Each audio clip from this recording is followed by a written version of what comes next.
All right. Hi, everybody. Please allow me to welcome you to this first session of the public program of the partnership between Market Photo Workshop and the World Press Photo Foundation.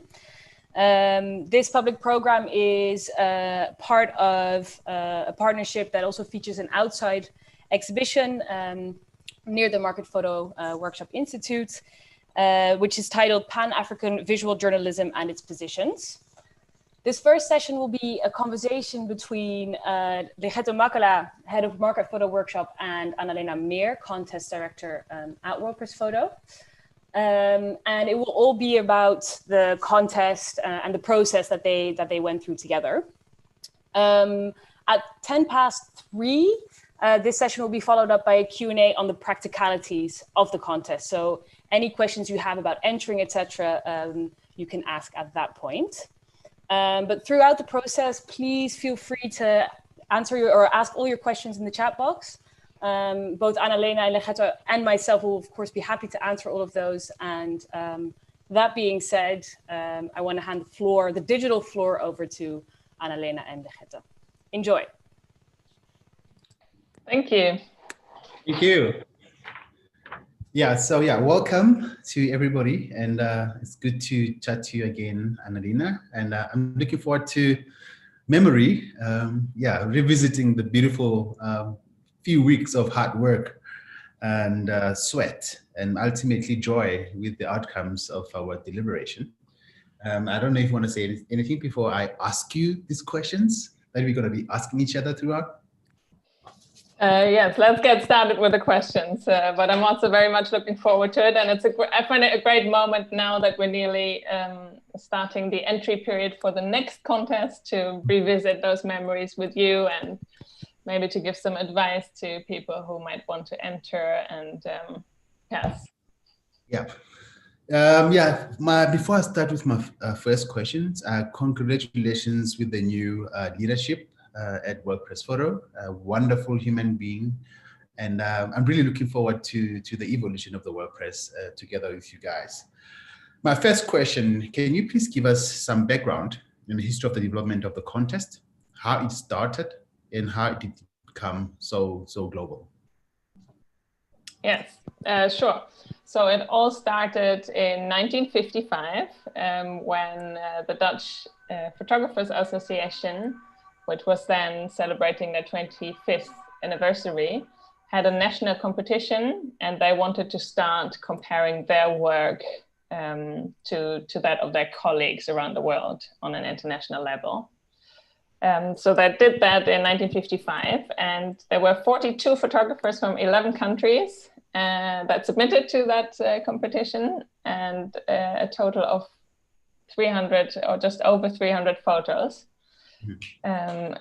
Which was a good beginning. And then in the year afterwards, the number of the entrants quadrupled, with nearly double the nationalities as well who entered. And after that, the contest kept growing steadily throughout the decades. In the late 90s, we received entries from around 64 countries. And by then we had over 10,000 images entered per year. And by the time I started at World Press Photo just over 10 years ago, we even had a few years where we received over 100,000 images. Last year, the contest attracted over 4,000 participants from 125 different countries. And they sent in some 73,000 pictures. And Legeto, you were one of the lucky ones that got to see most of these pictures during long days at our office. And those were good times. It's actually a bit strange because the judging days were the last few normal weeks of this year. And once you had all gone home, the pandemic started spreading, and most of us went into lockdown. So a lot of the jurors have emailed me afterwards saying, like, looking back at that period, it's even, it gives it a new connotation as well. Yeah. And were there kind of significant changes in the past 10 years since you've been part of the WordPress space?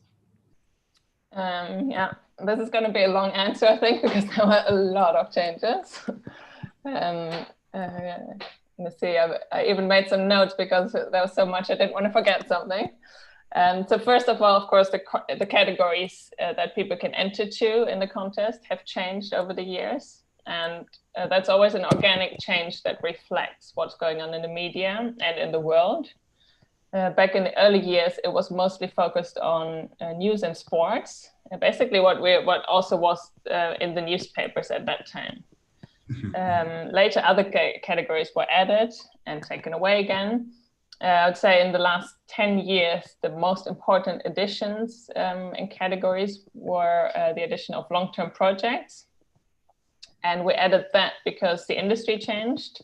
There were increasingly less staff photographers and more freelancers.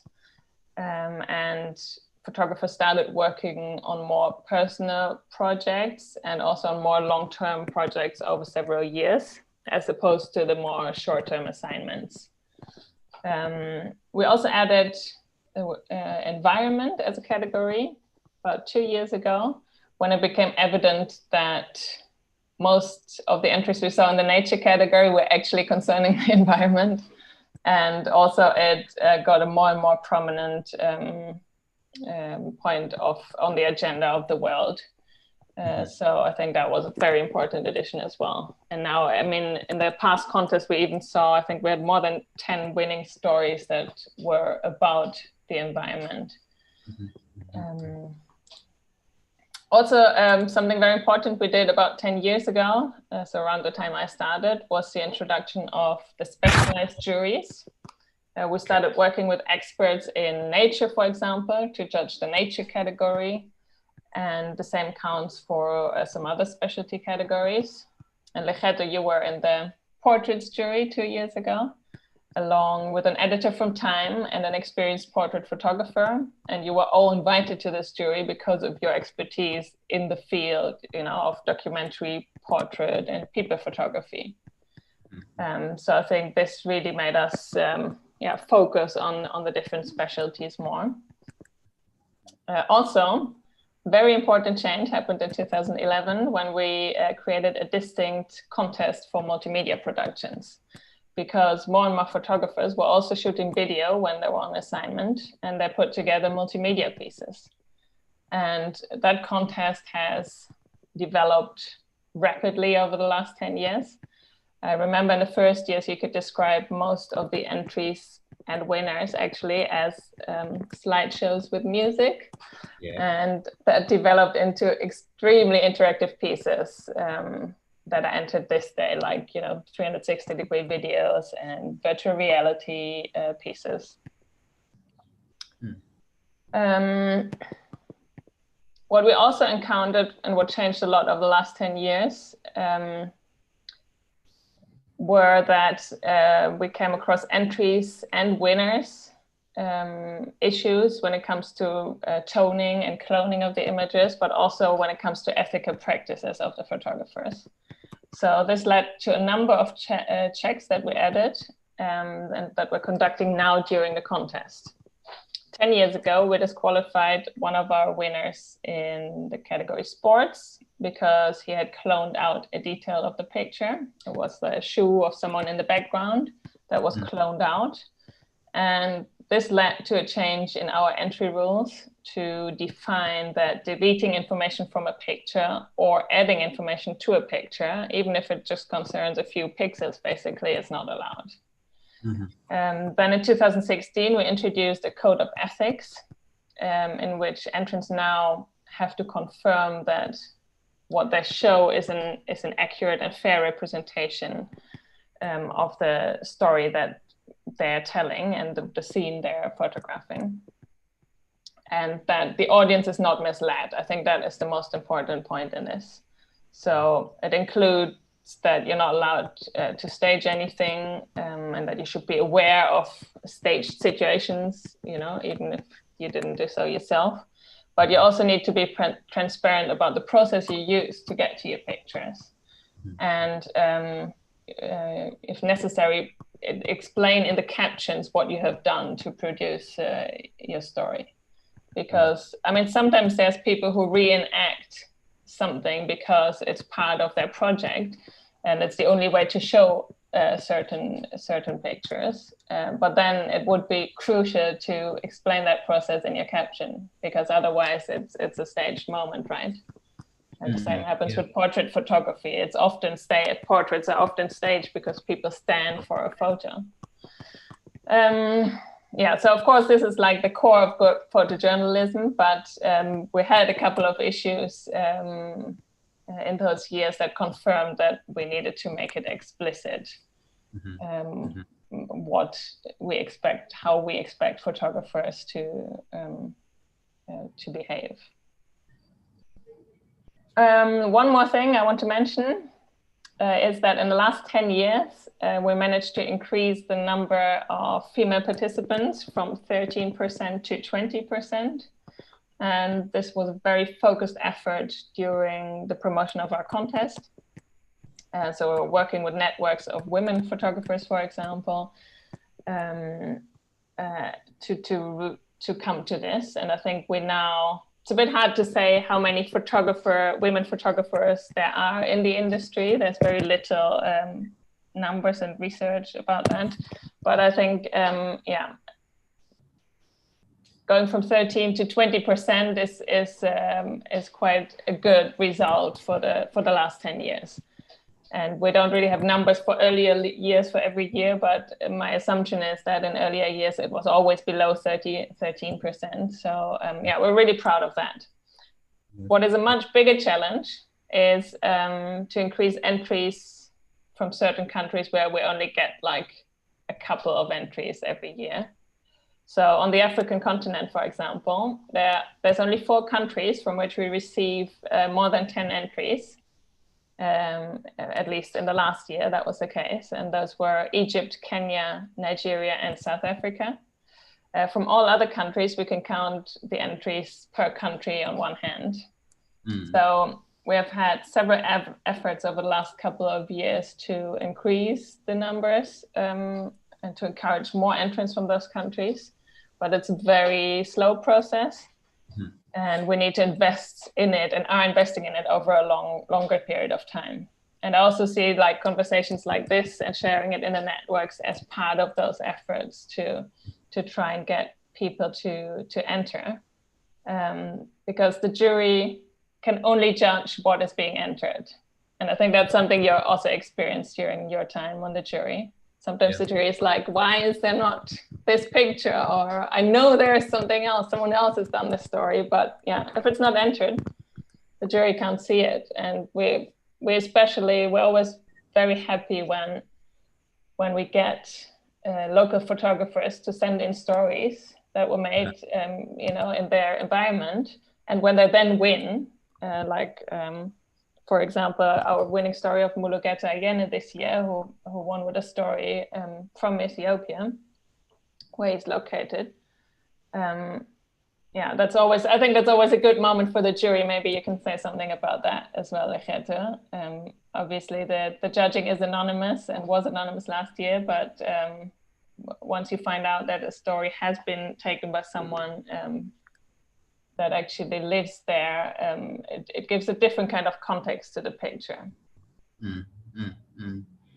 Yeah, maybe before I kind of reflect on that, just attached to you referencing kind of diversity, speaking to like women photographers also seeing submissions from the other parts of the world.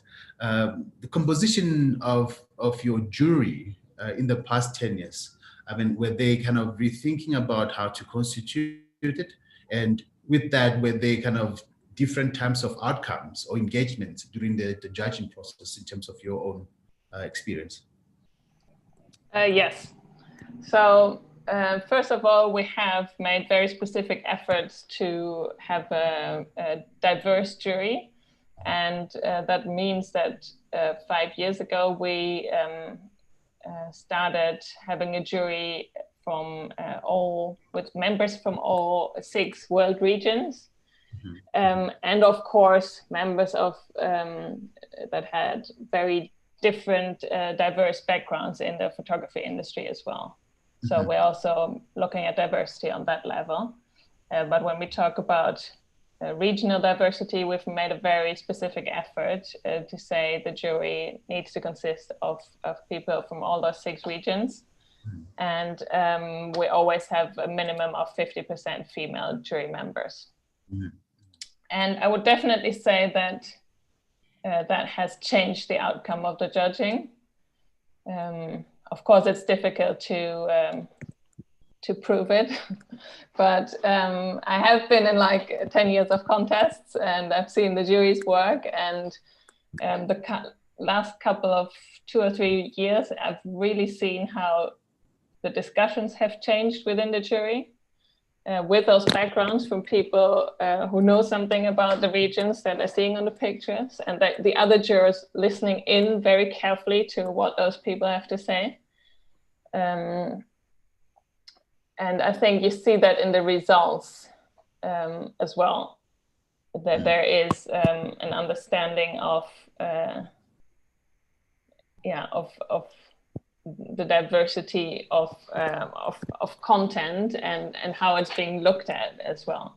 So in the last, I think we had discussions in the last year as well, but I certainly remembered from the year before that there were a lot of discussions about how what is nowadays still okay to show in pictures, and there was a big thing about pictures from Africa that traditionally have often shown vulnerable children, for example. And the jury had long talks about that and debates about that, and also very consciously chose not to pick some pictures to, change that trend and to show what they actually think mattered, which stories mattered in those countries in those years.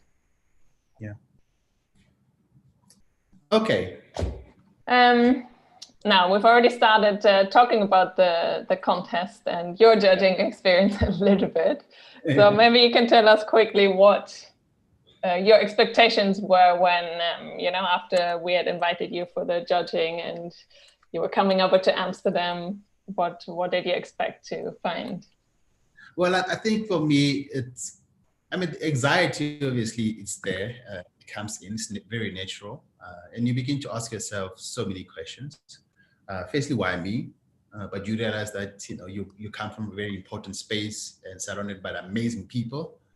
But also the times that we're in, those kind of questions began to filter in, understanding the history of the world press and coming from a region that has been questioning world press and its intentions, because I think for many they're not clear, and they were kind of certain perceived understanding of the world press as not our space, as a global north space, as a space that only focuses on certain type of photography and photographers, predominantly male, white, producing certain types of imagery.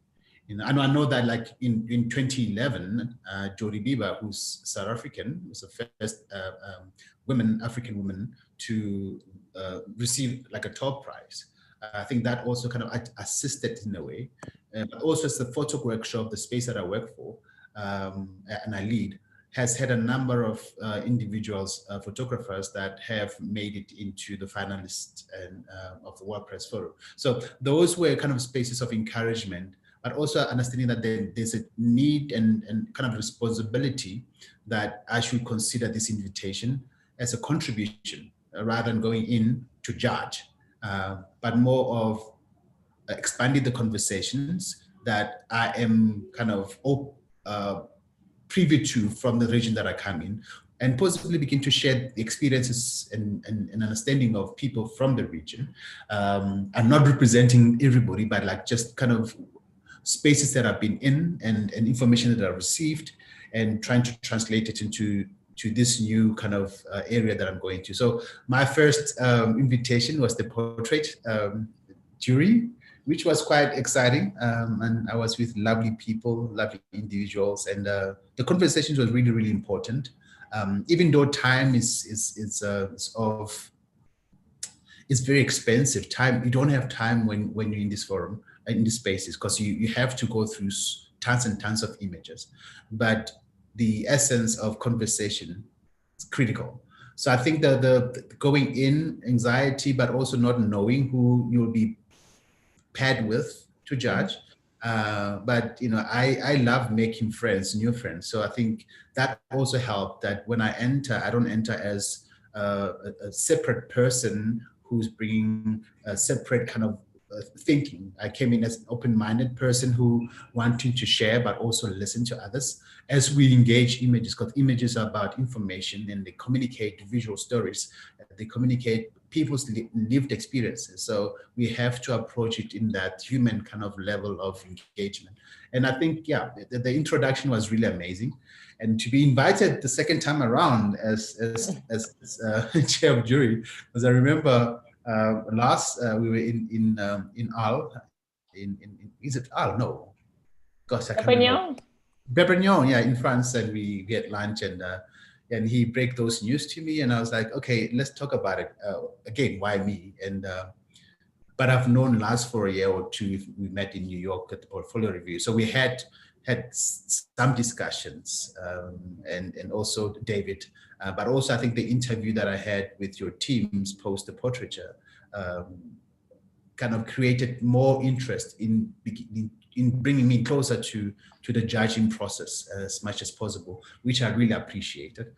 And to be chair, well, you don't know what you expect. I think it was more of leading a team of people that come from different experiences. Some are open-minded, but some can be quite closed and coming in with an understanding of what a good image is and not willing to open up. And how do you begin to balance that? But also some people, language is difficult. They might not be engaging in the discussions, and some are quite vocal and they are like out there and party people. How do you begin to balance that to ensure that there is a kind of a democratic engagement on images? Everybody's given an opportunity to reflect, to input, but to argue, because there's robust discussions, because that's one thing about judging. There's robust, at times, arguments, but objective arguments that lead to us, understanding, okay, where are we and why are we judging what we're judging?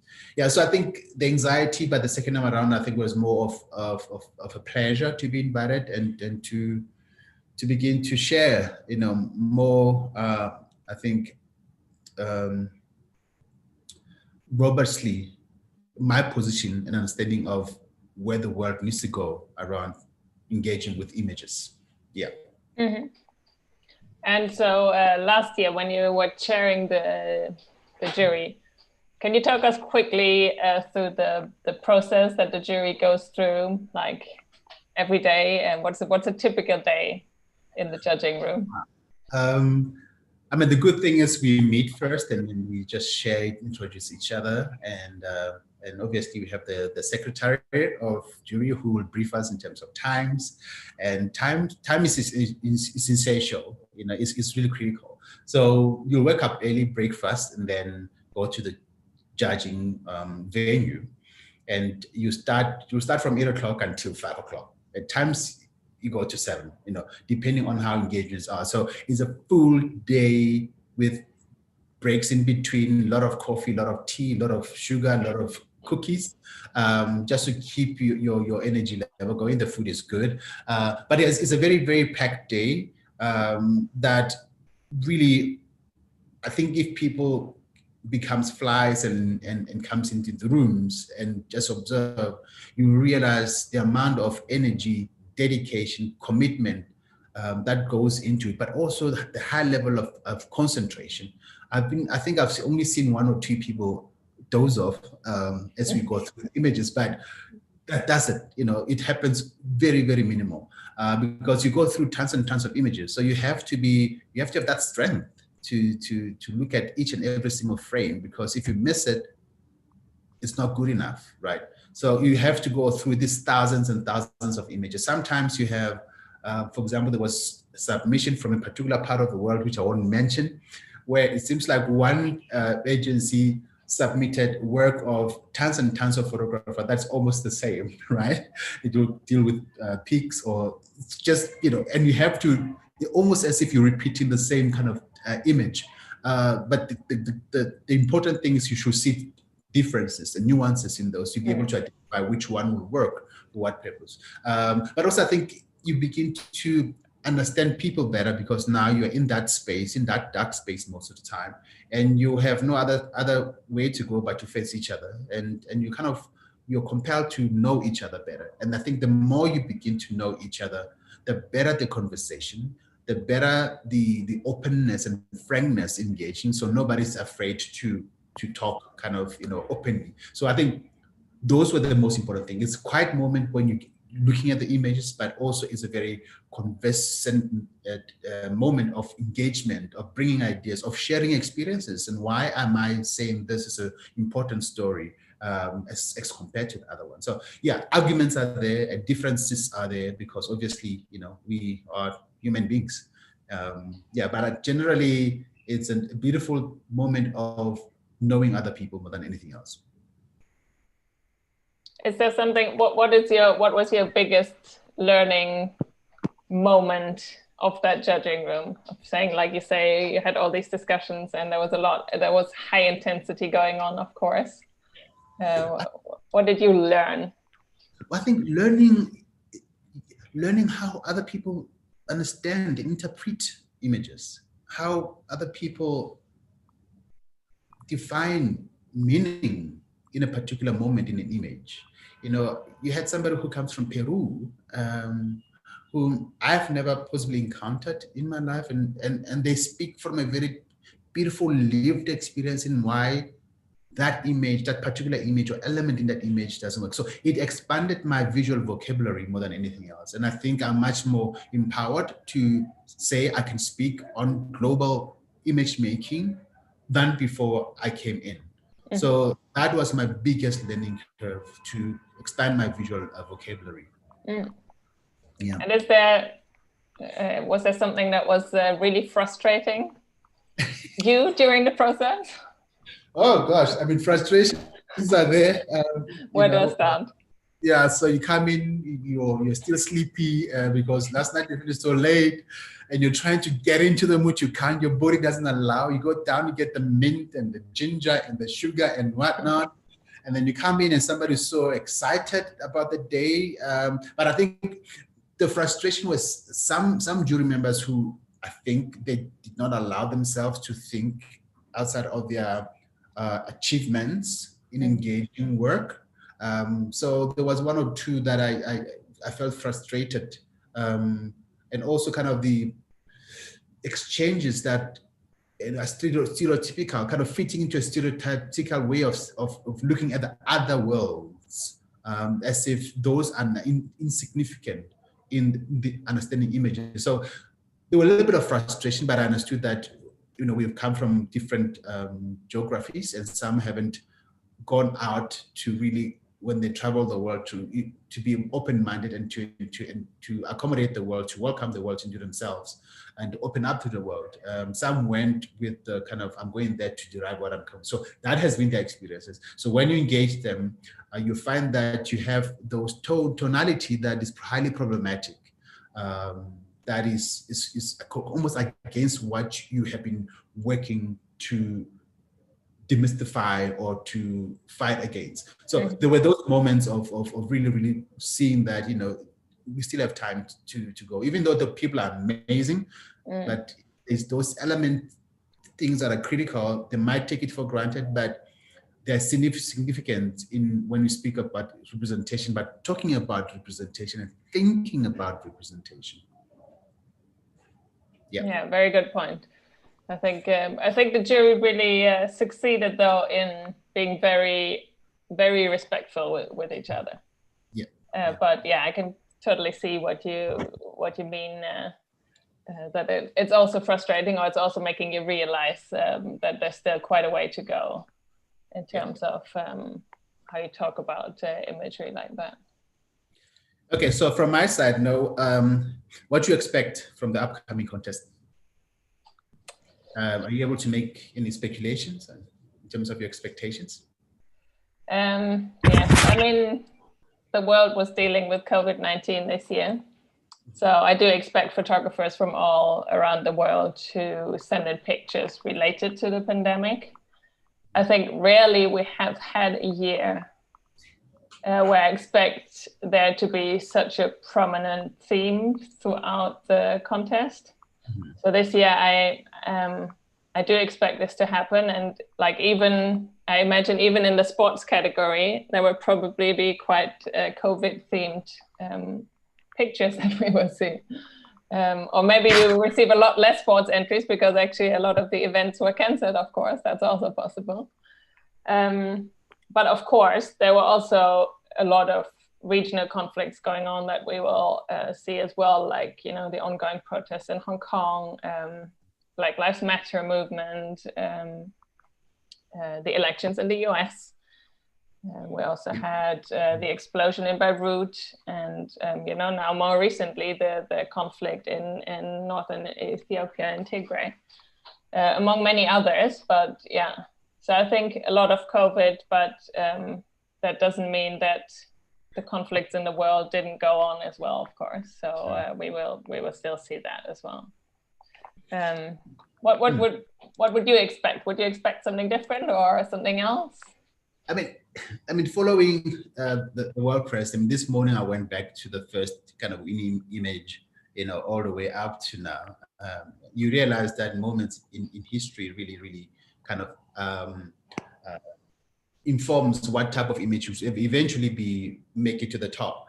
I think last year it was a little bit different in that the image was about conflict, about tension, but in the most beautiful way of projecting to the future with hope. And World Press is I think, in many ways, kind of defined what focus photographers will begin to reflect or reference on. So it becomes a referencing point, especially for younger photographers. So maybe that image and the aura that it presented might influence how photographers photograph spaces of destitute, of suffering, in a much hopeful way, which I think will be totally different from the previous times when conflict was violent. Images were violating. When you look at the image of death, of fire, of, you know, I love Jodie Beaver's image, but it's so painful with the woman without a nose. So those were being kind of samples of images. Maybe in how people are going to be photographing COVID, not that the rest don't have ethics, but I think sometimes ethically driven images begin to communicate conflict in a very particular way. Or does it have to be about conflict? I don't know. I mean, I think the COVID has created a new way of seeing how people and we as human beings kind of either depend on each other or can easily fight against each other. And maybe there were moments of saying there was solidarity across the world, even though there were these conflicts. Maybe image makers will define it and become much more kind of thoughtful in how they make these images, how they document their position in documenting these images. So I'm thinking, I think we're going to see a different type of images come next year. Even though speaking to these major conflicts, COVID will probably take the highest kind of order. But yeah, I think we're going to have something that is closer to the image energies of Chiba in the coming year. Yeah. And do you have any advice for photographers out there who might be thinking about entering their work to the contest, like things they should consider? Yeah, I mean, my biggest advice is that photographers need to understand that when they go out to photograph, they photograph with intention, you know, over and above documenting the moment, the experience. There is the intentions of ensuring that this moment gets shared and told to the rest of the world. The World Press photo is that platform. on a global kind of space. So photographers should see this as an opportunity to have this work that they have documented to be shared and presented to the rest of the world. So firstly, that's what I think it should be seen as. But also there are incentives in that, doing that if you are a photographer that would like your work to be acknowledged, recognized, but also to add value to your career, that's another benefit, right? And ultimately, there's a price if you make it too. The price is prize money, which is good for your career, because many photographers need these funds to continue photographing. But at the same time, I think that recognition is critical. But ultimately, you have amazing people that are part of jury that engage with the work. So your work might not even make it to the shortlist, but one person can identify value in your submission that beyond this, after obviously the announcement, because we don't know who the people are, where they come from. You can have access. Somebody, the judge or jury member can have access to your information post announcement, and there can be another life, that your works begins to take, and that kind of arms you, enhances you, and support your practice. So I think those are the values of using these platforms, or seeing opportunity in these platforms. Very good point. I'm glad you mentioned it, because first of all, my advice is always to enter. If you're a professional photographer, you should enter your work so it's seen indeed. But you're right, some jury members do, it's anonymous, the judging, but the jury members are allowed to write down like the code that the photographers get in the anonymous judging. And later on, after the winners are announced, they ask us who the makers were, and then they indeed sometimes get in touch with them. Especially editors often, write down, we get a long list of numbers, and they're like, I want to get in touch with all these people that didn't win, but, I want to be connected to them. So that's a very good point. And also to bring, to bring forward the stories that you want to tell as well, so they are seen. As I said earlier, the jury can only judge what is there. And I think, I want to emphasize that your story is a world story. It's not your immediate space story. It's a human story. So that experience in my village in the north of this country that I might perceive as, insignificant, we're talking about a human experience. And it might feel that maybe it's not significant, but if you take it to the world kind of platform, you will see how it links with other stories from other parts of the world. So that's why I think the WordPress photo, in its kind of reach and its intention to begin to go to spaces that were not necessarily represented in all these other years, becomes really critical, because now you're beginning to see the diversified visual stories of this planet, from possibly local photographers telling their own kind of story. So I think that's also really, really critical. Yeah. Yeah. Good point. I say that we have a, sorry? Maybe a quick one for you. What would you say important to this contest is important today from your side? Mm-hmm. So for me, for us, for the organization, the contest is so important because I think two things. It celebrates outstanding photographs and their makers, but also it connects the world to the stories that those people tell. So like every day we see in the news, what's going on in the world, and it's through the photojournalists or the photographers that we get a deeper and a more human understanding of how people are affected by these events. So in the end, seeing that work and awarding that work and showing the stories makes it basically impossible for the viewer to view it objectively. So what we say is that the contest showcases stories that make people stop, feel, think, and act. And in that sense, it's it's all about recognition, not only for the photographers, but also for the subjects that are being shown.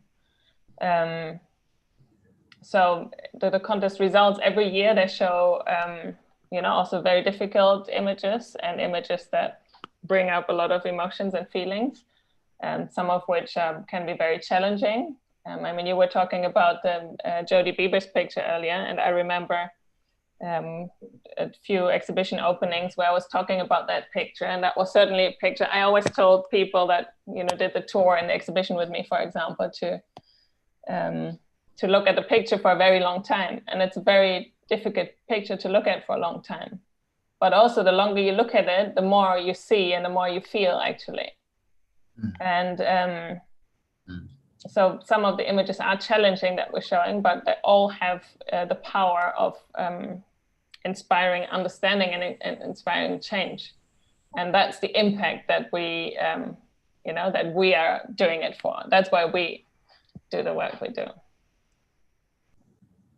I saw, just going back to the jury a little bit, but there was a question in the chat box. How did the professional and personal backgrounds of the jury affect the judging process, if at all? Maybe that's something you can speak to, Lefiato.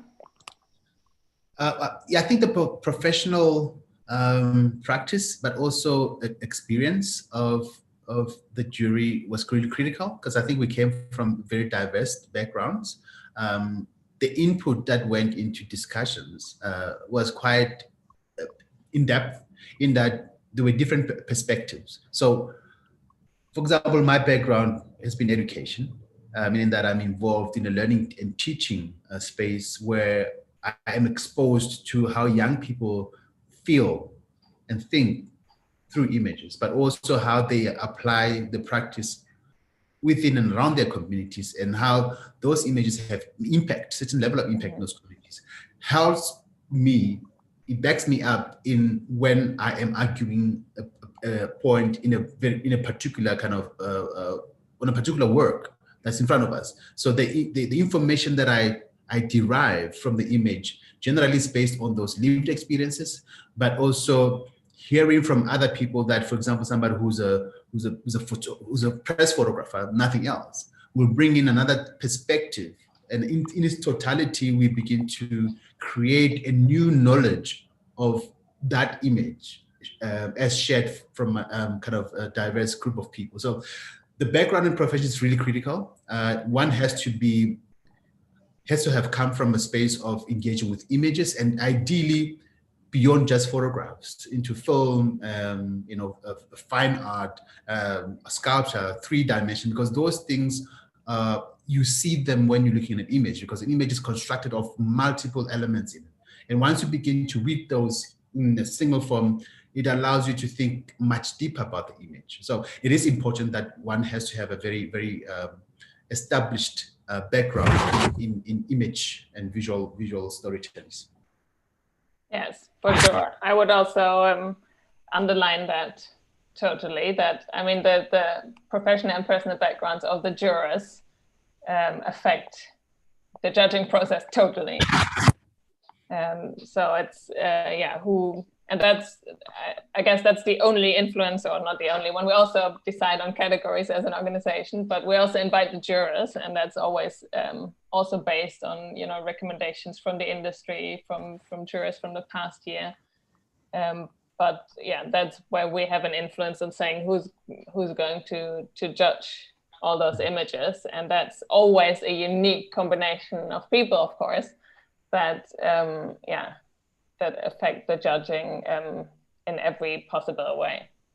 And as I said earlier, we try to have different professional backgrounds. So we have what you said, we have, we have curators, we have in the portraits jury, we often have real, like, proper portrait photographers, or people that are slightly more from the fine art side.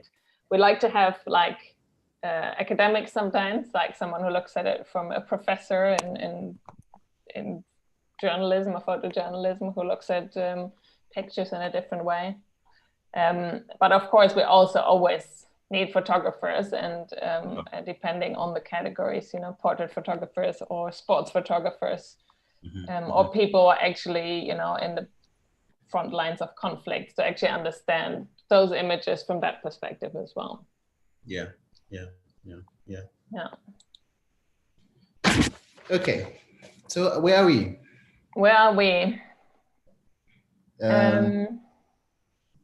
Do you have your? I have. We were going to talk about the COVID measurements.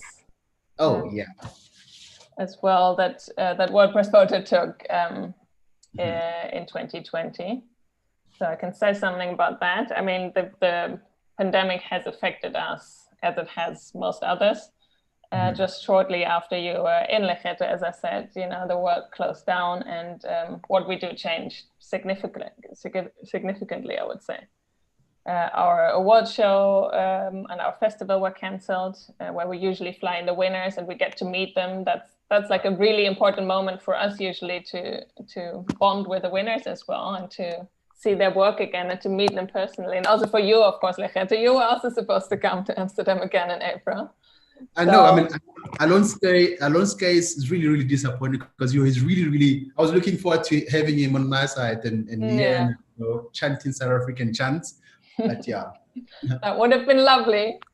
I mean, we did an online session, and that went well too. But it's of course totally different not to have that moment where you meet everyone, and not to have that networking moment. So we're also now looking forward to the next winners announcement and festival. So we're going to do something online, because I don't think it will have changed dramatically in April next year. But we will try to take in more of those elements of giving the winners the opportunity to network, and we still have to work out the details, but maybe to meet with editors or jurors, or have reviews, portfolio reviews, more in that sort of direction. Also, I mean, our office closed down, our bookshop and office in Amsterdam closed temporarily, and I think main impact was that a lot of the locations of our exhibition, our worldwide exhibition, has been cancelled. And as renting out our exhibitions is a big part of how we finance our projects, we have taken a hard financial hit this year. But it's also a lot of exhibitions are taking place that were first delayed or cancelled. So I think in the end, now towards the end of the year, we can say it went better than we first expected. But still, we're only having around half of the exhibitions that were supposed to take place. And concerning the contests, they would take a different format this year. So we're going to do everything online, the whole judging process. The entry process was already online, and now the judging process is also going online. And as you can imagine, that is a challenge as such, because like you just said, those long evenings, I mean, the jury had the whole day to view entries and discuss them. And then afterwards they went to the hotel that's next door to our office, and talked about it more. And in the breakfast room, they met each other. So I think a big challenge are that we have jury members from all over the world in many different time zones. So I was currently looking at a jury where we have someone in someone in Western Australia and someone in South America. So you can imagine there's not a big overlap in time to actually talk on Zoom about the entries. Wow. Yeah, I'm sure we will manage, and with the understanding and the flexibility of the jury, we will make it happen. And I'm very much looking forward to the process as every year, but it's going to be very, very different. Maybe just ask, because I mean it's quite intense, and I'm just thinking of being in front of a computer screen and look at it, just watching the screen for a long period of time. Wouldn't that have some kind of effect, or are you thinking of possibly breaking it down to more days? Because the cost element, I think, is probably less than physical meeting. Yeah, so we broke it down into more days. So the judging is taking place over many more weeks than it did this year, because it's impossible. You can't really do the same. That was one of the advantages of doing it in person, of flying in the jury members. that we could control the situation, right? So sometimes we said to you, okay, I mean, usually we started at 9, I think that was fairly nice in the morning.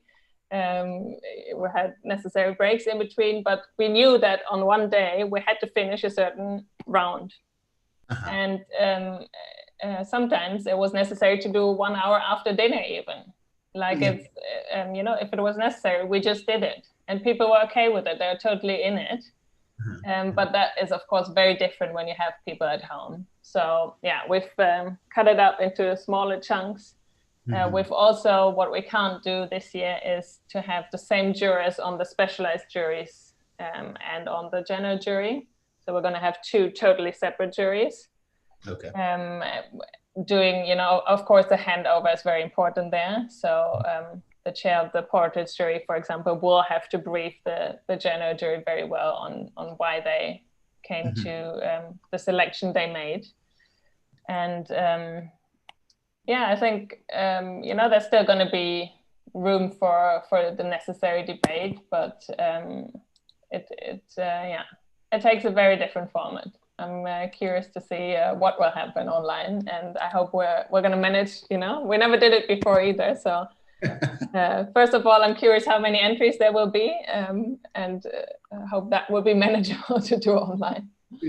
And yeah, and then I just hope for the motivation of the judges to sometimes do late night Zoom calls with the other jurors or early morning Zoom calls. Yeah. It's going to be hectic for those who have to realign the times. They have to probably a few days before begin to sleep at certain times to ensure that, you know, the times are aligned. Yeah, exactly. Best wishes to them. It's going to be exciting. I mean, it's always beautiful to look at images and talk about images. Yeah. For sure. And I'm sure they're going to, you know, do a great job at that. You already had a call with our new chair of the jury this year and gave her all the necessary tips and tricks. So I think she's very excited, and I'm very much looking forward to working with her this year as well. Yeah. When are you announcing her? We have already announced her. So it's Nayantara Gurung Kakshapati from the director of Photo Kathmandu. We've announced her 2 weeks ago, I think, as a jury chair. And we're going to announce the rest of the juries in the beginning of December. Awesome. And the contest, when does it open and when does it close? It opens next week, Tuesday, the 1st of December, noon Central European time. And it closes on Tuesday, the 12th of January at noon as well. And awesome. Yeah, that's indeed good to know. I always want to say to everyone, enter on time, because we actually received 3/4 of the entries in the last 3 days before the deadline. So so around 60,000 images come in the last 3 days.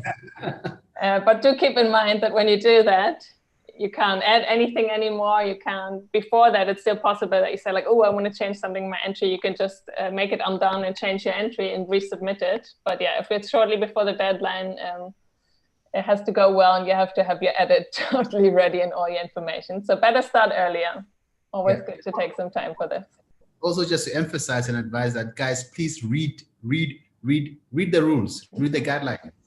Because you don't want your work to be right in the final. We see something that's, you know, read the rules, ask questions, call in. I'm available to be, you know, interrogated about what needs to happen. And yeah, it's a good exercise. Yes, let us know if you have questions as well. My team is also always, you know, we don't even really take a Christmas break. We're just working through until the winners are announced in March now. So. Always there for questions. So get in touch. Begeto, yes. We only have 5 minutes left, and you have chosen a picture, one of the current winners of this year to talk to about. I don't know if you want to share your screen, or should I? I'll share. Okay. I think for me, this image that everybody can see,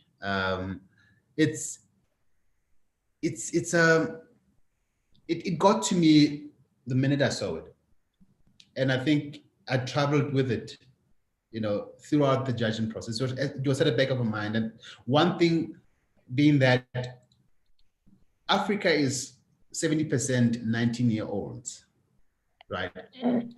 And understanding where we are and where we come from, we always see these older faces leading these conversations, deciding on behalf of everybody, especially male, African male, and in many cases, messing up this continent. Personally, I am angry about many things that are happening around me, and especially that impact the future of these young people.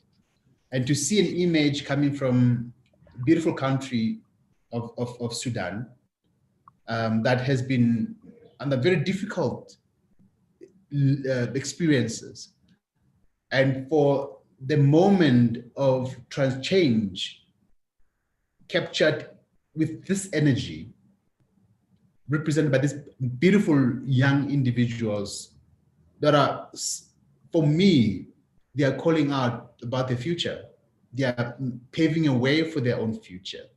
They are disrupting the norm. They are forcing themselves into the dialogue and the leadership of change.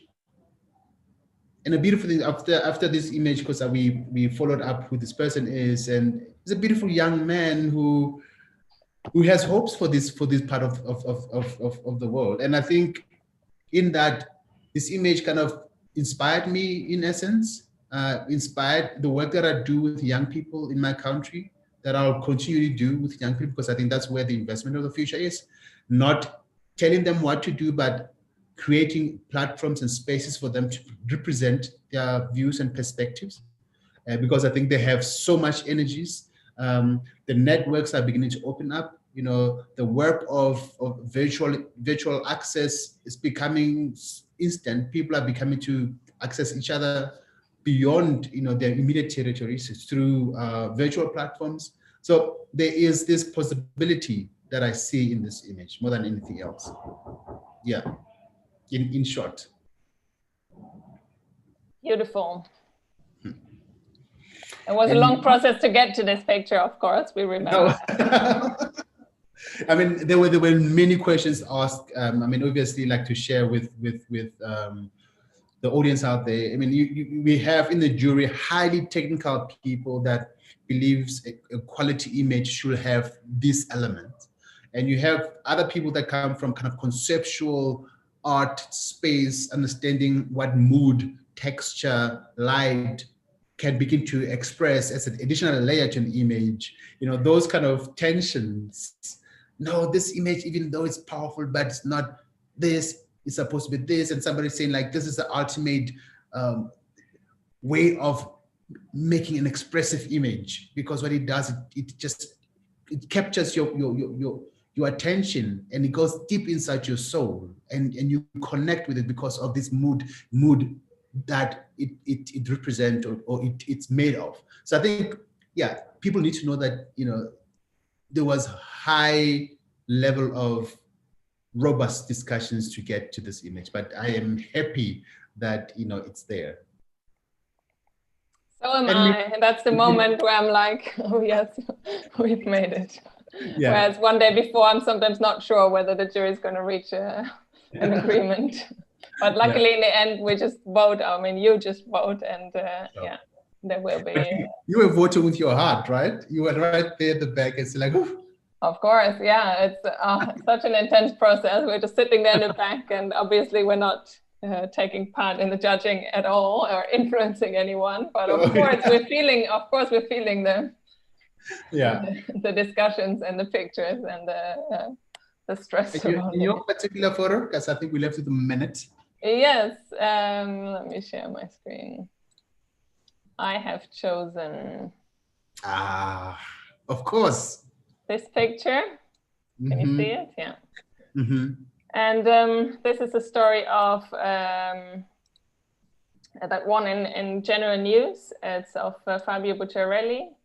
And I chose it most of all because it represents a big theme of the last contest that we also saw in the photo of the year, of course, protests, and especially the role of the youth and women in activating change through protest. So this particular picture is very powerful to me, because I can literally feel the heat, of the moment of this peaceful process when I look at the picture.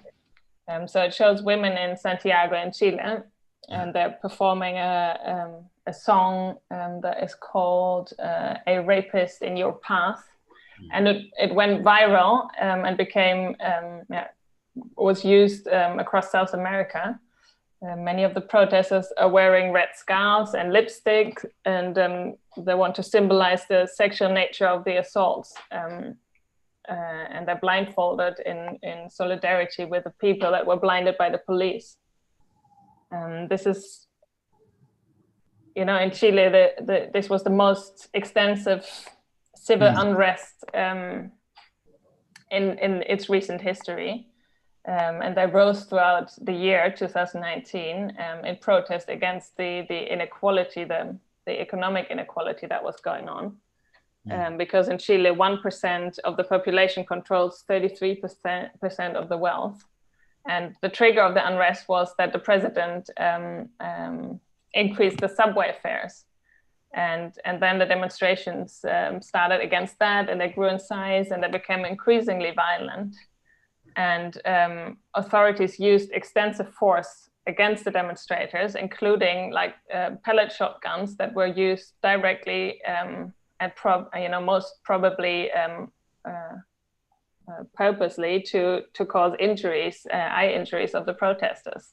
We actually have a piece that won at the digital storytelling contest about these eye injuries, and that's very tough to watch, but it's so important that it's known. And there was in Chile, there was also accusations of abuse, including rape of people in detention. So women played a prominent role in the demonstrations, particularly after the sexual offenses against female protesters were reported. And I also chose this picture because I had invited a jury member from Chile actually into the jury last year. And she turned down the invitation because, and I'm going to quote her, she says, "What we're living in Chile is something historical, a popular revolution against neoliberalism that has been going on for weeks, a situation that leaves no room for me to answer during December what will happen in January. That is why I prefer to say no to this important invitation this time." And so once this story emerged during the judging, I understood what she was talking about, and so this is why the story made a really deep impression on me personally. Yeah. Amazing. Well, thank you so much, Ligeto, for the conversation. It's Thank great. you. It feels nearly like we're in the judging room again. Only I wasn't part of the discussions back then. Yeah. Thank you for this moment and reconnecting. I'm just seeing if there is more questions. No, there's no questions in the chat box. I do want to remind everyone that at 3:10 there will be a short presentation about entering the contest and the Q&A with my colleague Sanne, who is in the picture already all the time. She's an exhibitions manager and curator at WordPress Photo. And the presentation will cover basic information about the contest, about the categories, the process of the judging, and in the Q&A, the participants can also ask questions about the contest to her. So please be back in 6 minutes. Thank you. Thank you. Do it.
Hi, everybody. So I currently can't see anything or anyone because I'm looking at my own presentation as well. I want to start by saying thank you for being here. Thank you for coming. I hope you thought the first part of the presentation was interesting and inspiring. And if so, I hope with my, with this next part of the presentation, to give you all the more practical tools to enter. I prepared a presentation just to run you through the the practical things of both contests. So Anna-Lena already mentioned we have two contests, a photo contest and a digital storytelling contest. And I've got my eye on the chat. So any practical questions that come in, just ask them and I'll make sure to answer them as soon as possible. This is really ideally your chance to ask me any questions that you have. I also have to apologize in advance. There's some kind of gardening going on outside of my house, and I couldn't get them to go away just for this presentation alone. So it may be that you hear some background noise every now and then, though I hope it's not too bad. So as Anna-Lena said, my name is Sanna. I'm the lead curator and exhibitions manager at World Press Photo.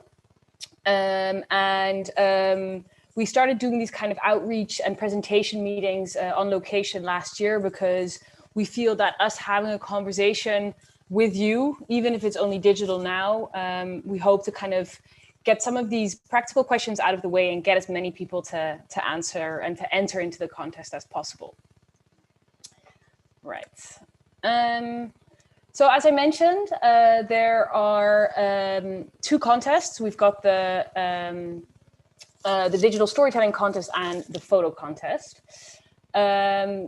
The photo contest is always a really, or actually both contests, always a really, really exciting and also very stressful time of the year. Anna-Lena and Legette touched upon that. And for us as an exhibition team, it's also very much an essential time because the material that comes out of that contest, the prize winners, that's the material that we are traveling with every year. And with the exception of 2020, we travel to that exhibition to about 120 locations. So it's a lot of material to go through. We've got 8 categories. Now, it was already mentioned in the history of World Press Photo. These categories can change from year to year. So Anna-Lena mentioned earlier that the environment category was introduced 2 years ago to kind of give more of a platform to these human impact stories on nature rather than having pure nature stories in there. But for now and for 2021, there are 8 categories: general news, spot news, contemporary issues, long-term projects, environment, nature, portraits, and sports. All of this, by the way, everything that I'm talking to you about today is also available on our website, but still. Practically, that means that in 7 of these 8 categories, so except for the long-term projects, which are only stories, you can enter a single image or a story, and a story is up to 10 photographs. If you enter a photograph as a single image, all those images have to have been taken in 2020. When it comes to the stories, that can be images in the contemporary issues, environment, nature, portraits, and sports categories can be taken in 2019 or 2020, as long as at least one image was shot in 2020 or it was published in 2020 for the first time. For the general news and the spot news category, all of these photographs have to have been taken in 2020. Kind of says it itself, you know, spot news, general news, these are really, really contemporary topics, important topics for that particular year. So that's why those stories have to have been taken in 2020 entirely. The long-term projects category introduced a few years ago because we wanted to give a platform to the types of stories that photographers have very often become very invested in and have taken years to photograph, years to complete, or they're even still ongoing, but they can't necessarily find an easy platform for them to have them published because maybe they're not contemporary enough, or who knows. That's what the long-term projects category was designed for. Now, in that category, out of all of the images that you send in, they have to have been taken over at least 3 different years. At least 4 of the images have to have been taken in 2020. Now, I'm not saying this because I expect that you'll remember every single thing I'm saying, but because, as Ligeto mentioned, we have specific rules and engagements for all of these categories. And it's very important that you stick to those. Just because, what a story could be disqualified or not be entered because of that ruling. So really, really bear that in mind. Now, these are, of course, the most important questions. How do you enter, who can enter, and the frequently asked questions. So I'm going to try and get some of your potential questions out of the way by going through this. These are just very practical things, but write them, some of them with big marks in your agenda. The contest opened on the 1st of December. So for everybody on the 1st of December, the contest is available to enter. It will be open this year until the 12th of January. So a little bit longer than usual, I believe. And that's how long you have to enter all your images, to register online, etc. To submit your work, you can use our online submission platform. It's called Picter, and you can reach that via our website. Worldpressphoto.org, Google WordPress Photo, whatever way, all that information is also on our website. We don't accept entries via email or post. We used to in the 1950s, 60s, up until 2008, I believe. We still accepted that, but no longer. Oh, I just got a question. That's really exciting. What if your submission straddles more than one category? Do you select the category yourself, or does the jury select for you? Okay, that's a super interesting question. You select a category yourself. On our website, we've got explanations, kind of what type of stories that we that should belong to one category. So there's kind of like a definition of each category on the website as well. You select that yourself when you send in. However, in the jury process, it might be that jury members say, you know what, I think this is an amazing story. I think this is really important, but I believe it fits better into a different category. Because your question is very important, because sometimes one story can cross different types of categories. So it might be that your story, that you've entered it in general news, but that it ends up winning in the spot news category. So that's a possibility. In the outset, so when you enter, you do select your own category. So I hope that answers your question. So going back, so you register online via Picter, you register everything there. And what we are very proud of and what we find very, very important is that our contest is free to enter. You know, there are more contests that are free to enter, but definitely not all of them are. And for us, that's absolutely essential, because we see that as being the starting point of making your contest as inclusive as possible. That is where you start, having a free contest. So that's important to us. It's open to professional photographers and photojournalists, and we will ask for some proof of professional status in the application process. However, we understand that professionalism is defined differently throughout different regions in the world, throughout different countries in the world. So we have defined a set of documents, and I'll run through them quickly afterwards. But say you don't have that exact proof of professionalism, but you do have something else, then we do look at these situations case by case. We want to try and facilitate as much as possible all professional photographers and the diversity across different countries and different global regions. So don't let that deter you. If you're not 100% sure, then ask. A few examples of proof of professionalism are a recent letter or reference from a photo agency, an editor, or a publication, a membership document from a photographic association or something else that can show that you are a member of such an association, a tear sheet showing your pictures from 2019 or 2020 with your name visible as credit in an online or print format, a journalism union membership card, press card, etc., etc. So we do define some examples, but again, if you have something else and you think that this is also should also be considered relevant, then just get in touch and just ask our team to check it.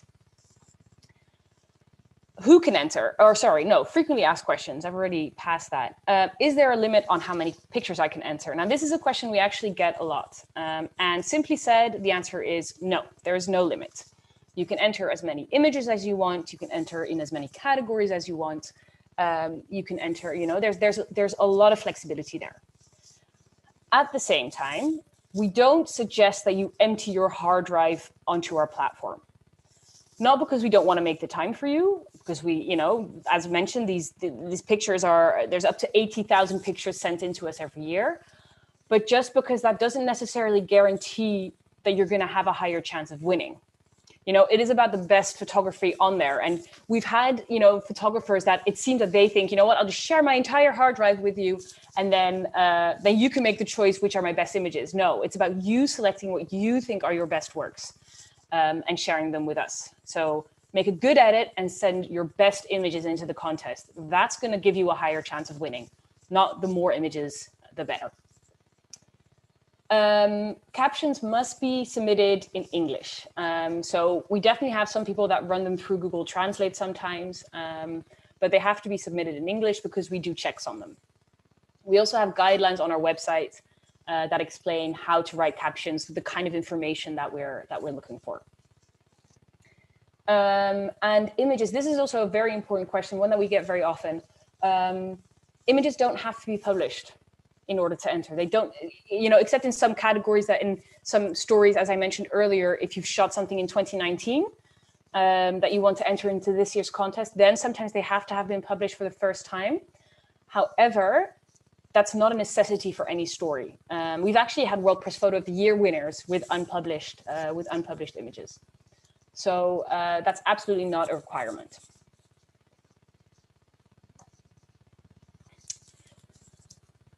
So this is something that touches upon something Anna-Lena was mentioning, some of the things that we've learned throughout the years about controversies and kind of the way we want our photographers to conduct themselves.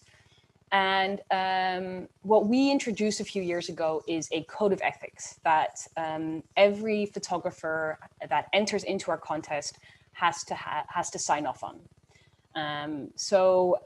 We have our own code of ethics. Quickly running through them, a photographer that takes part in our contest acknowledges the following: that he or she is aware of the influence on a scene that they photograph, that they have not intentionally altered the scene they pictured by reenacting or staging events, that they have not paid their subjects, that they maintain the integrity of the picture by ensuring that there are no material changes to the content, that they have provided accurate captions, and I'll elaborate on that after. And finally, that they are open and transparent about the entire process through which their pictures are made. In relation to that last point, as you know, we have a portraits category. Now, in that category, images are very often staged, but that's okay because then that is also acknowledged in the entry. So that's why we know then that they are staged. Where staging is absolutely not allowed is in the kind of general news and spot news type categories, at least when we don't know that they are staged. So that's an important thing to bear in mind. Now, this code of ethics is our code of ethics. That's what we find important for our contest. It doesn't necessarily imply that every single person has to adhere to this in their work as a whole. That's up to you. But if you take part in our contest and the images you send into our contest, those have to adhere to this code of ethics. And we will check some of those. All right, so the judging process. Now, it was really great to hear Anna-Lena and Legetto talk about their experience last year. And then here I am telling you that this year is going to be a little bit different. The COVID pandemic has thrown a spanner in the works of a lot of the things that we do. And after a lot of debating and hoping that the pandemic would be over at the start of 2021, we ended up deciding to do the whole thing online because it was just very irresponsible to try and get to do this in a physical space. Usually the jury is in our office for about 3 weeks, but this year everybody will be judging from their homes around the world. I hope that you can not hear the background noise too much. I apologize for that in any case. The judging online will take a lot more time because they'll have to judge at home. There's time differences. You can't just kind of put people into a room together. So that will take about 6 weeks. So from the end of the entry period, which is the 12th of January, up until February. And this is going to be quite a challenge because we expect and hope to see around 80,000 images again. We'll start with 7 specialist juries who will shortlist entries in each category, and then the general jury will select the winners out of these. What I think is very important for us as a foundation is that the jury works independently from the World Press Photo staff, from the board, sponsors, partners, etc. They have absolutely no influence on the outcome of the judging process. You might have heard Annalena earlier saying, we're always on the edge of our seats, and of course we feel an attachment to some of the images because we see the process. But we have absolutely no say in that. So the winners are decided by the jury alone. The criteria are the following. You can see it in the slide as well. It's a combination of news value, journalistic standards, a photographer's creativity, and visual skills. And as Leggero touched upon, news value is not defined by something having hit the news extensively last year. It's about this idea of the human experience, and I'm definitely stealing that from him.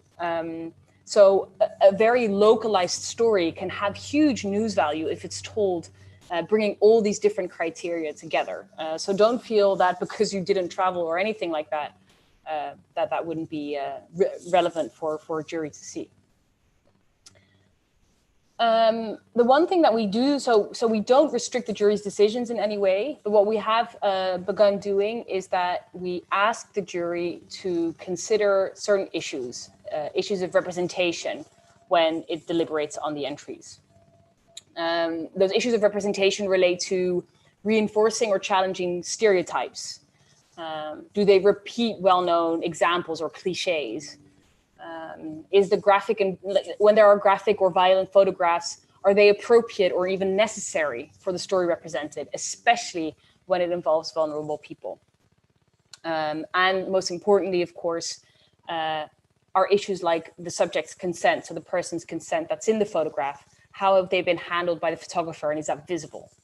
So these are things that are incredibly important to us, and we ask the jury to take them into account when they judge the process, which has in the past few years led to super interesting conversations also about integrity. So that's something that we definitely find very important for them to take on. So I want to run you through a couple of photos from last year's jury. As mentioned, it'll be totally different this year. At the same time, I think it is good to have a bit of a look at what it's normally like. So the jury is always comprised of leading photojournalism and photography professionals, and every jury is led by a chair. Jury members come from all global regions, a lot of different professional backgrounds. We've got photographers, editors, curators, critics, you name it, and we have it.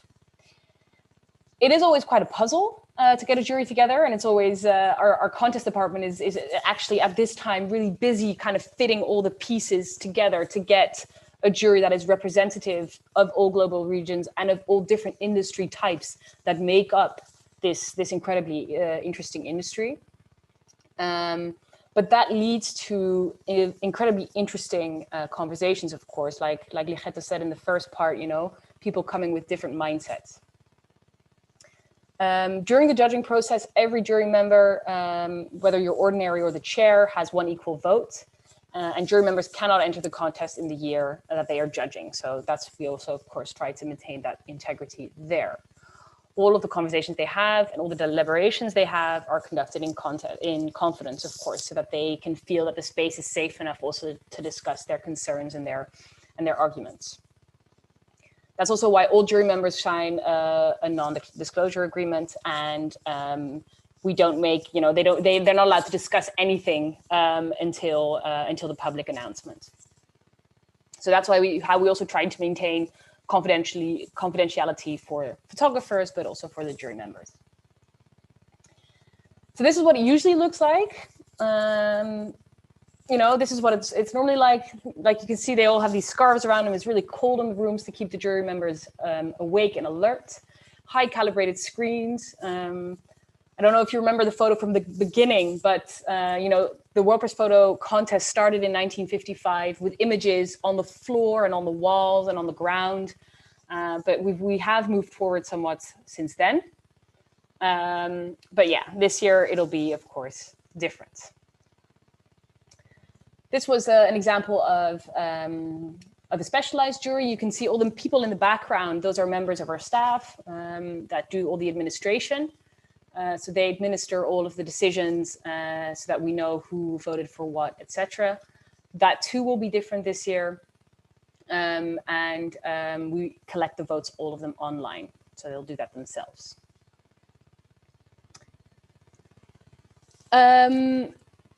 The voting process consists of 5 rounds and the finals. As I mentioned, the first 2 rounds are all on screen, but usually for the last rounds, we print them out. So you can see that here. It gives them more chance, gives the jury more chance to debate the stories as well. And while most of the voting is done anonymously, in the finals, we do it very often with a show of hands, because this way it also kind of allows for more space to have a conversation and a debate and discussion about why a jury member may have chosen for one picture or another. So that's the type of discussion that's absolutely essential to the process, and which we will facilitate online this year. And of course, it'll be a bit of a challenge, but I'm sure we will be up to the task because we have to, right? Because it's important. So a quick thing on the verification process. So I mentioned this already maybe at the beginning. We have a very rigorous verification process. We do this because we want our audience to trust what they see. Our process consists of entry checks, so making sure that all images are single frame, single exposure. We have a manipulation review where we look at whether images have manipulated beyond the point that we can accept them. There's a very detailed explanation on our website onto what we do accept and what we don't accept. So please take the time to look at that because images that don't adhere to our manipulation review will be disqualified. And it's a shame. We have in the past had that, we've had in the past that some images were disqualified kind of because a photographer didn't know that he or she was making that mistake. The third question is fact checking. So we make sure that all the captions are in line with what they're saying, that they're true, that they have all the information that we need. And lastly, we do a check on the story text. So we always gather background information on the image and the story. It's not like that's less of a check, but more because we need extra information for our exhibition and our yearbook. So there's a question. I'm just going to read it out loud. World Press Photo has gone through some controversies regarding the ethical treatment of some winners' images in the past. This has resulted in some photojournalists not wanting to be associated with World Press Photo. What certainty would you give to a new entrant that the ethics of photojournalism will help us strictly by contest jury members going forward? So could you elaborate a little bit on the ethical treatment of some winners' images in the past? So what you exactly mean with that? What I can definitely highlight is that we have had images in the past that have been controversial, images that not everybody has agreed with and that have been considered problematic. Definitely, if you look at our history, you know, there are images that are hugely stereotypical and that today would not be accepted as images that are in line with our ethics. What I can say to that, and I'm not sure if that answers your question, is that we are continuously trying to learn from that, right? As a Dutch organization, as a Western organization, we were created in a place where we had to learn those things. And I think in the past 10 to 15 years, we've learned from some of the controversies that we've gone through. And one of the things that we've done is introduce a code of ethics. The second thing we've done is to try to actively guide the jury to consider representation. And of course, a third is to be very rigorous in having an inclusive and a diverse jury. So to really make sure that everybody from all these global regions is represented. So if I would have to talk to a new entrant who's hesitant to enter because of the past of World Press Photo, what I would be able to say to that is that we are working every year to improve on that by introducing new rules and guidelines and to changing our policies. And we're trying to improve that every single year. So we look at that very, very stringently. And I feel like we've made steps in the past to improve on that. So let me know. I hope that answered your question. And if not, then just ask a follow-up. All right, so prizes. Of course, it's a contest, so you want a prize. That's, I'm hoping, what everybody, well, not everything that everybody does it for, but that's definitely something to work towards. The jury awards in every category, first, second, and third prizes. And we also have a World Press Photo of the Year and a World Press Photo Story of the Year. Those two prizes are awarded also with a €5,000 cash prize. We do that because we understand that there's also just a financial consequence. And we definitely find that that's really important to be able to give that cash prize as well. In addition to that, so for all other categories and all other prizes, you get it included in our exhibition that in a normal year goes up to 120 locations every year. Part of a yearbook that is sold to about 30,000 people. There's an online collection. There's a personal profile on the website. We have a huge platform that we use to make sure that you are seen, that you are visible to our network. And this year there'll be a small online festival. Usually we also invite you to our physical space in Amsterdam. Unfortunately, the pandemic has also ruined that for 2021. But we will do some kind of online events so that you at least can do that networking and sharing of experiences with your peers.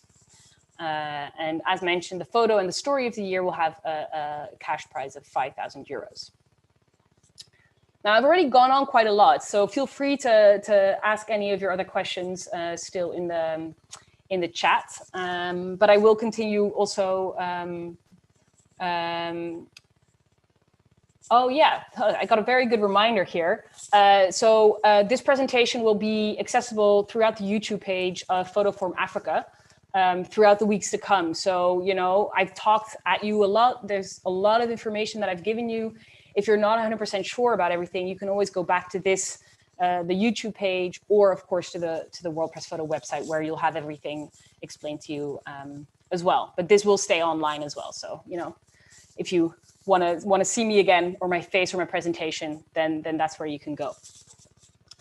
All right, so I do want to spend some time also on the digital storytelling contest, but we'll keep an eye out on any other questions as well. In 2021, the digital storytelling contest will be hosted for the 11th time. So we introduced that in 2011, I'm sorry. And it used to be called the Multimedia Contest. Now, this contest is open to short documentary film and interactive productions.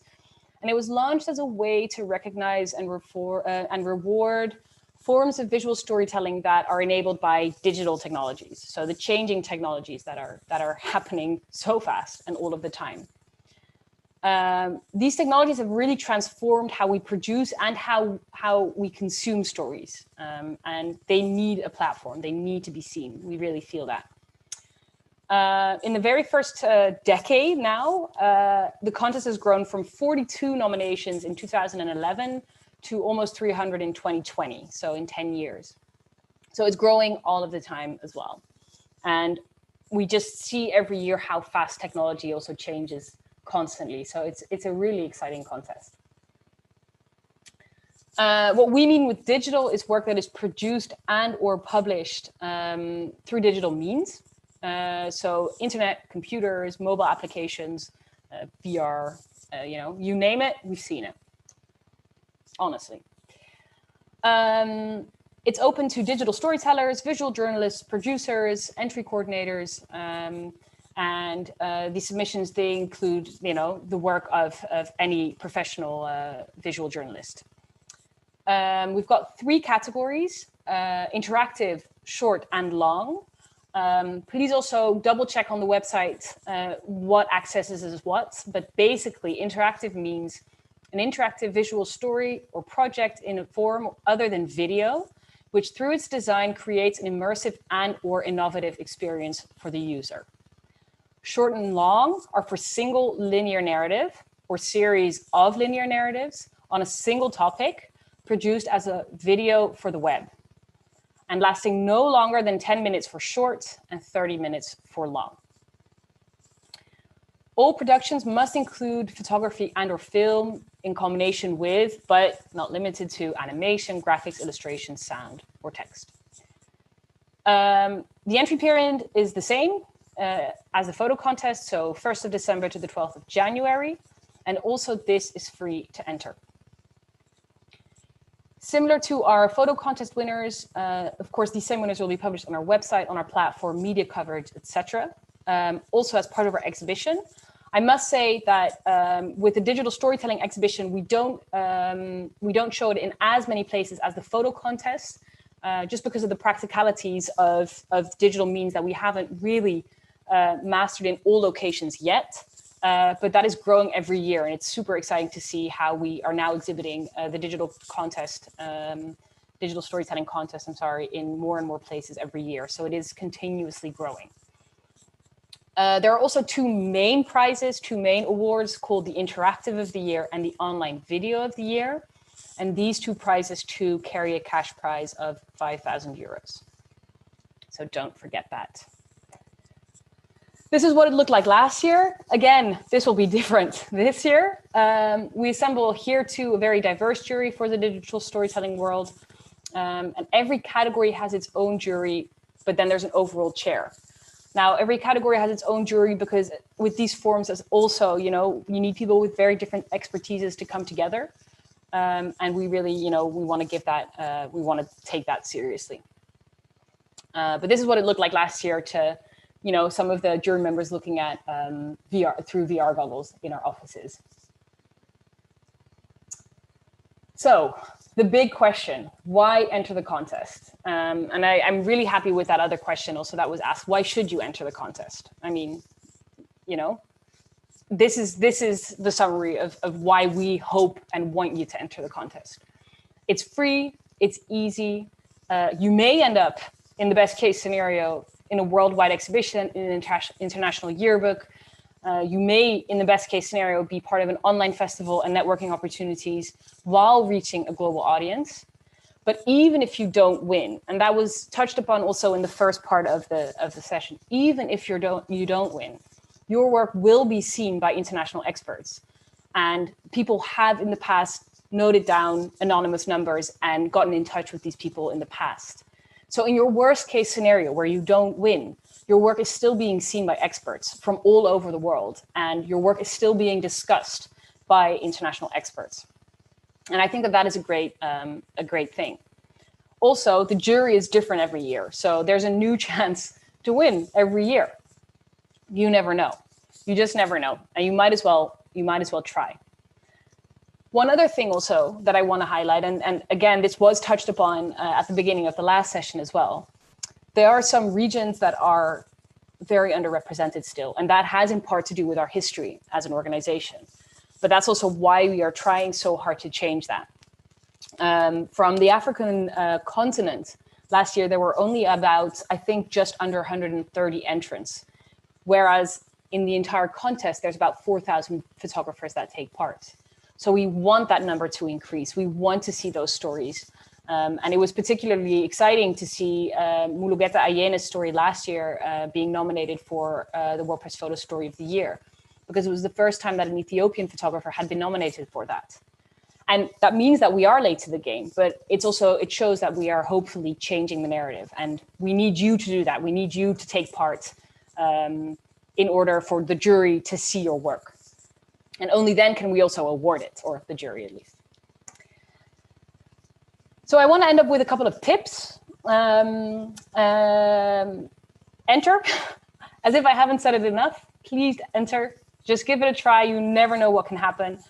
As I said, there are people that had never even entered in our contest before. They thought their work wasn't good enough.